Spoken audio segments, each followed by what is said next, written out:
Awang, saya bukan mau beli kereta. Saya mau sponsor kereta punya. Hah?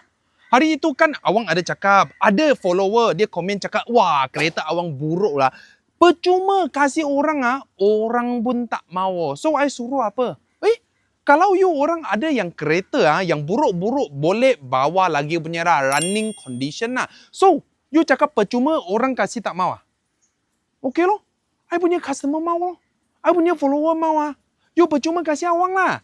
You free kasih Awang, lepas tu Awang tolong you kasih yang follower siapa yang nak kereta ini punya. Sebab apa? Sebab ada yang banyak-banyak follower dia orang tak ada kereta, tak ada transport. Satu family, 2 anak. Masa hujan wah, satu motor 4 orang bahaya tau. You tak mau itu kereta You kasih I loh. I tolong you kasih I punya follower. Nanti I pilih lah. Siapa mau punya, you boleh komen cakap, Awang saya mau itu rezeki. Okay? So nanti Awang kasih share rezeki sama dengan ini follower loh.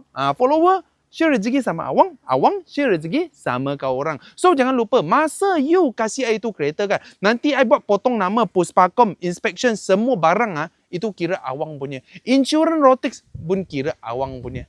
Tak guna lagi, letak rumah, bawa pokok. Kau orang buatkan running condition, kasih Awang, Awang tolong you payung rezeki dengan rakyat-rakyat Malaysia.